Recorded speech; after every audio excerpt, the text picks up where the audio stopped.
Hi friends, ಮಸ್ತ್ ಮಗ .comಗೆ ಸ್ವಾಗತ. ನಾನು ಅಮರ್ ಪ್ರಸಾದ್. ಸ್ನೇಹಿತರೆ, ಇತ್ತೀಚೆಗೆ ದಿನ ಬೆಳಗಾದರೆ ಟಿವಿ, ಸೋಷಿಯಲ್ ಮೀಡಿಯಾಗಳಲ್ಲಿ ಸಿನಿಮಾ ನಟ ನಟಿಯರ ಬ್ರೇಕಪ್, ಡಿವೋರ್ಸ್ ಸುದ್ದಿ ಹಾಗೂ ಅವರ ಜೀವನಕ್ಕೆ ಸಂಬಂಧಪಟ್ಟಂತ ಚಿತ್ರ ವಿಚಿತ್ರ ಸಂಗತಿಗಳು ಹೊರ ಬರ್ತಾನೆ ಇವೆ.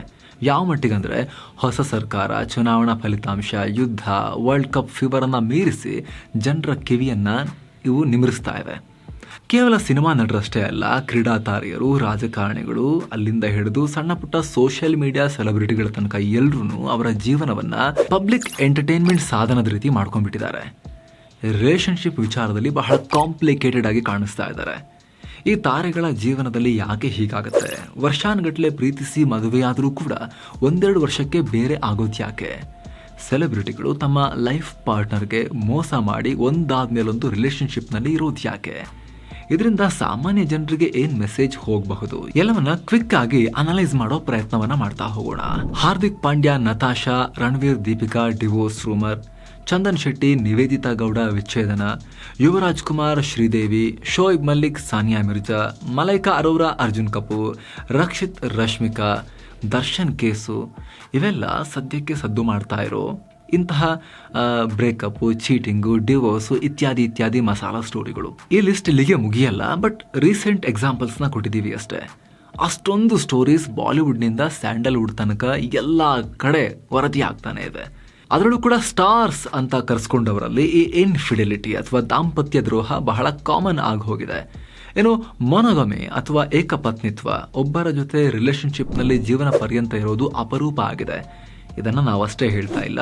UK ಮೂಲದ ಮ್ಯಾರೇಜ್ ಫೌಂಡೇಶನ್ ಅನ್ನೋ ಸಂಸ್ಥೆ ಸರ್ವೆ ಪ್ರಕಾರ ಸಾಮಾನ್ಯ ಜನರಿಗಿಂತ ಸೆಲೆಬ್ರಿಟಿಗಳಲ್ಲಿ 2 ಪಟ್ಟು ಹೆಚ್ಚು ಡಿವೋರ್ಸ್ ಕೇಸ್ಗಳು ವರದಿಯಾಗ್ತಿವೆ.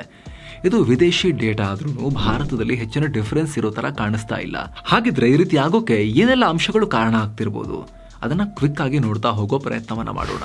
ಸೆಲೆಬ್ರಿಟಿಗಳಿಗೆ ಸಾಕಷ್ಟು ಆಯ್ಕೆಗಳು. ನಾ ನಿನಗೆ, ನೀ ನನಗೆ, ಜೇನಾಗುವ, ರಸದೇವ ಗಂಗೆಯಲ್ಲಿ ಮೀನಾಗುವ, ಹೂವಾಗುವ, ಹಣ್ಣಾಗುವ, ಪ್ರತಿರೂಪಿ ಭಗವತಿಗೆ ಮುಡಿಪಾಗುವ, ಕುವೆಂಪು ಅವರ ಸಾಲುಗಳಿವು. ಕೆಲ ವರ್ಷಗಳ ಹಿಂದೆ ಬಂದ ಇಷ್ಟಕಾಮಿಯ ಸಿನಿಮಾದಲ್ಲಿ ಇದನ್ನ ನಾಗ್ತಿಹಳ್ಳಿ ಚಂದ್ರಶೇಖರ್ ಒಂದು ಸುಂದರವಾದ, ಮನಮೋಹಕವಾದ ಸಾಂಗ್ ಮಾಡಿ ಮ್ಯೂಸಿಕ್ ಕೊಟ್ಟು ಅದನ್ನ ವಿಖ್ಯಾತಿಗೊಳಿಸಿದ್ರು. ಈ ಸಾಲುಗಳಲ್ಲಿ ಕಮಿಟ್ಮೆಂಟ್ ಇದೆ, ದಾಂಪತ್ಯ ಇದೆ, ಒಬ್ಬರ ಮೇಲೊಬ್ಬರು ಡಿಪೆಂಡ್ ಆಗಿರೋ, ಒಬ್ಬರನ್ನೊಬ್ಬರು ಪೂಜಿಸೋ, ಗೌರವಿಸೋ ಭಾವನೆಗಳನ್ನೆಲ್ಲ 4 ಸಾಲಲ್ಲಿ ಕುವೆಂಪು ತುಂಬಿದ್ದಾರೆ. ಸಮಯ ಸಿಕ್ಕಾಗ ಇಷ್ಟಕಾಮಿಯ ಸಿನಿಮಾದಲ್ಲಿ ತುಂಬಾ ಚೆನ್ನಾಗಿ ಹಾಡಿರೋ ಈ ಸಾಂಗ್ ಅನ್ನ ಪೂರ್ತಿಯಾಗಿ ಕೇಳಿ, ಸಿಕ್ಕಿದ್ರೆ ಆ ಸಾಲುಗಳನ್ನ ಕೂಡ ಓದಿ. ಇದು ಕೇವಲ ಆಗಿನ ಕಾಲದ ಪ್ರೀತಿ ಅಥವಾ ಕಮಿಟ್ಮೆಂಟ್ ಮಾತ್ರ ಅಲ್ಲ, 1000 ವರ್ಷ ಆದರೂ ಕೂಡ ಆ ಸಾಲುಗಳಿಗೆ ಮಹತ್ವ ಇದೆ. ಆದರೆ ಸದ್ಯದ ಪರಿಸ್ಥಿತಿಯಲ್ಲಿ ಸೆಲೆಬ್ರಿಟಿಗಳ ವಿಚಾರಕ್ಕೆ ಬಂದರೆ, ಮೊದಲಿಗೆ ಅವರು ತಮ್ಮ ಟ್ಯಾಲೆಂಟ್, ಆಕರ್ಷಕ ವ್ಯಕ್ತಿತ್ವ, ಫಿಸಿಕಲ್ ಪರ್ಸನಾಲಿಟಿಗಳಿಂದ ಗುರುತಿಸಿಕೊಂಡು ಸೆಲೆಬ್ರಿಟಿಗಳಾಗಿರ್ತಾರೆ. ಅದರಿಂದ ಅವರಿಗೆ ಹೆಸರು, ಹಣ, ಶಕ್ತಿ, ಪ್ರಖ್ಯಾತಿ, ಕುಖ್ಯಾತಿ ಎಲ್ಲ ಬಂದಿರುತ್ತೆ. ಅಥವಾ ಇವುಗಳಲ್ಲಿ ಒಂದಷ್ಟು ಕ್ವಾಲಿಟೀಸ್ ಆದರೂ ಕೂಡ ಬಂದಿರುತ್ತೆ. ಇದೆಲ್ಲದರ ಫಲವಾಗಿ ಅವರ ಸಂಬಂಧಗಳಲ್ಲೂ ಕೂಡ ಅವರಿಗೆ ಹೆಚ್ಚಿನ ಆಯ್ಕೆಗಳು ಓಪನ್ ಅಪ್ ಆಗಿರ್ತವೆ.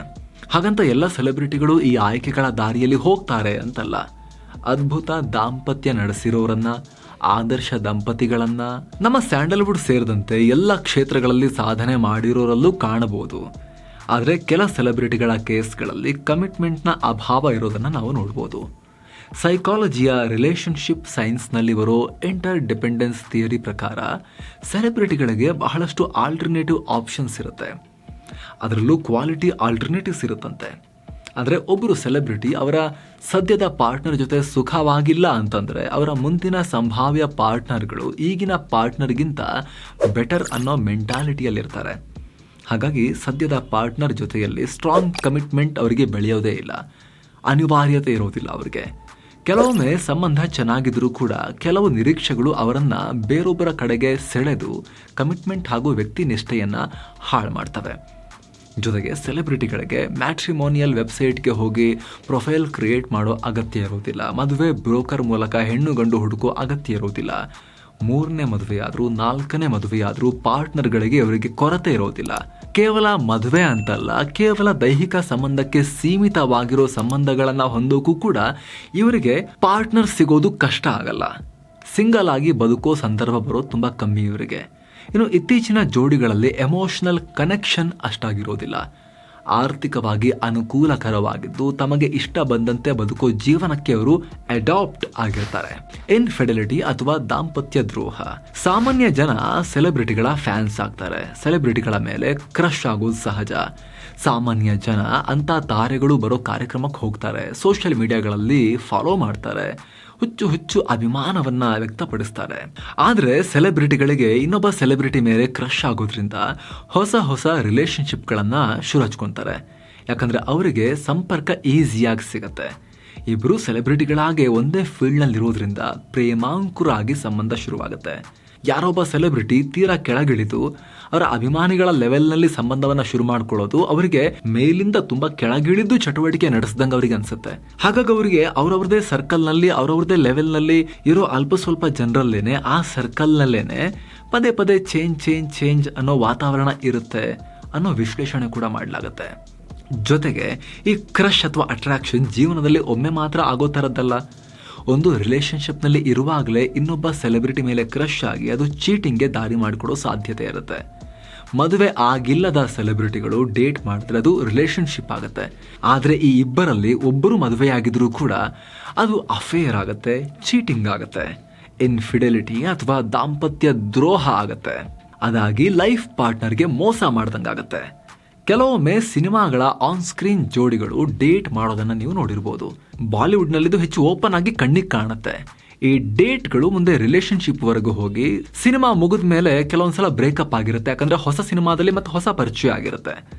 ಸೆಲೆಬ್ರಿಟಿಗಳು ಬೇಗನೆ ಪ್ರೀತಿಯಲ್ಲಿ ಬೀಳ್ತಾರೆ, ಅಷ್ಟೇ ಬೇಗ ಸಮಸ್ಯೆಗಳು ಶುರುವಾಗುತ್ತೆ, ಅಷ್ಟೇ ಬೇಗ ಬಿದ್ದಿರ್ತಾರಲ್ಲ ಮತ್ತೆ ಎದ್ದು ಮತ್ತೆ ಬೇರೆ ಕಡೆ ಬೀಳಕ್ ಹೋಗ್ತಾರೆ. ಸ್ನೇಹಿತರೆ, ನಿಮ್ಮ ಗಮನಕ್ಕಿರಲಿ, ಎಲ್ಲ ಸೆಲೆಬ್ರಿಟಿಗಳು ಅಥವಾ ಎಲ್ಲ ಸ್ಟಾರ್ಸ್ ಇದೇ ರೀತಿ ಅಂತ ಅಲ್ಲ. ಆದ್ರೆ ಸೆಲೆಬ್ರಿಟಿಗಳಲ್ಲೇ ಯಾಕೆ ಈ ರೀತಿ ಆಗ್ತಾ ಇದೆ ಅಂತ ಹೋದಾಗ ಸಾಧ್ಯತೆಗಳನ್ನ ಅನಲೈಸ್ ಮಾಡಿದಾಗ ಈ ಎಲ್ಲ ಅಂಶಗಳನ್ನ ಮುಂದಿಡ್ಲಾಗುತ್ತೆ. ಜೊತೆಗೆ ಇಲ್ಲಿ ರಿಲೇಶನ್ಶಿಪ್ಗೆ ಎಂಟರ್ ಆದ್ಮೇಲೆ ಬಿದ್ದ ಮೇಲೆ ಅವರ ನಿಜವಾದ ಕ್ಯಾರೆಕ್ಟರ್ನ ಪರಿಚಯ ಆಗುತ್ತೆ. ಇಬ್ಬರ ಲೈಫ್ ಸ್ಟೈಲ್ ಶೆಡ್ಯೂಲ್ ಕೂಡ ಬೇರೆ ಬೇರೆ ತರ ಇರುತ್ತೆ. ಸಾಮಾನ್ಯ ಜನರಿಗೆ ಕಾಣೋದಕ್ಕಿಂತ ಹೆಚ್ಚು ಕಷ್ಟಕರವಾಗಿ ಅವರ ಶೆಡ್ಯೂಲ್ ಇರುತ್ತೆ ಆ್ಯಕ್ಚುಲಿ. ಜೊತೆಗೆ ಸೆಲೆಬ್ರಿಟಿಗಳು ನಿರಂತರವಾಗಿ ಒಳ್ಳೆ ಸಿನಿಮಾಗಳನ್ನು ಕೊಡೋ ಪ್ರೆಷರ್ನಲ್ಲೂ ಇರ್ತಾರೆ. ಯಾವುದೇ ಫೀಲ್ಡ್ನಲ್ಲಿದ್ದರೂ ತಮ್ಮ ಕರಿಯರ್ ಚೆನ್ನಾಗಿ ನಡೀತಾ ಇರಬೇಕು ಅನ್ನೋ ಪ್ರೆಷರ್ನಲ್ಲಿರ್ತಾರೆ. ಜೊತೆಗೆ ಎಲ್ಲ ಕಾರ್ಯಕ್ರಮಗಳನ್ನು ಅಟೆಂಡ್ ಮಾಡ್ತಾ ಇರ್ತಾರೆ, ಮೀಡಿಯಾಗಳಿಗೂ ಕಾಣಿಸ್ಕೊಳ್ತಾ ಇರ್ತಾರೆ. ಹೀಗಾಗಿ ಅವರ ಶೆಡ್ಯೂಲ್ ಅವರ ದಾಂಪತ್ಯದ ಮೇಲೆ ಅಥವಾ ಸಂಬಂಧಗಳ ಮೇಲೂ ಕೂಡ ಇಂಪ್ಯಾಕ್ಟ್ ಮಾಡುತ್ತೆ. ಇನ್ನು ಕೆಲವೊಂದ್ಸರಿ ಬಿದ್ದೆ ಜಾರು ಬಿದ್ದೆ ಅಂತ ಹೇಳಿ ವೇಗವಾಗಿ ಬಿದ್ದು ಬಿಡ್ತಾರೆ. ಆದ್ಮೇಲೆ ಬಿದ್ದ ಮೇಲೆ ಗೊತ್ತಾಗುತ್ತೆ ಅವರಿಗೆ, ಓಕೆ ನಮ್ಮ ಸಂಸ್ಕೃತಿ ಬೇರೆ ಬೇರೆ ಅಂತ. ಯಾಕಂದ್ರೆ ತುಂಬಾ ದೂರದ ಸಂಸ್ಕೃತಿಗಳು ಕೂಡ ಹತ್ತಿರ ಆಗ್ಬಿಡ್ತಾರೆ ಇಲ್ಲಿ ಈ ಜಗತ್ತಲ್ಲಿ. ಯಾಕಂದ್ರೆ ಯಾವುದೋ ಭಾಷೆಯ ನಟಿ ಯಾವುದೋ ಭಾಷೆಯಲ್ಲಿ ಆಕ್ಟ್ ಮಾಡ್ಬೋದು, ಯಾವುದೋ ಭಾಷೆಯ ನಟ ಇನ್ಯಾವುದೋ ಭಾಷೆಯಲ್ಲಿ ಹೋಗಿ ಇಂಡಸ್ಟ್ರಿಯಲ್ಲಿ ನಟಿಸ್ಬೋದು, ಆವಾಗ ಪರಿಚಯಗಳಾಗತ್ತೆ. ಆದರೆ ಜಾರಿ ಬಿದ್ದ ನಂತರ ಕ್ಯಾರೆಕ್ಟರ್ ಗೊತ್ತಾಗೋದು ಅಥವಾ ಕಲ್ಚರ್ ಡಿಫರೆನ್ಸ್ ಇರೋದು ಗೊತ್ತಾಗೋದು ಇವೆಲ್ಲ ಆಗಬಹುದು.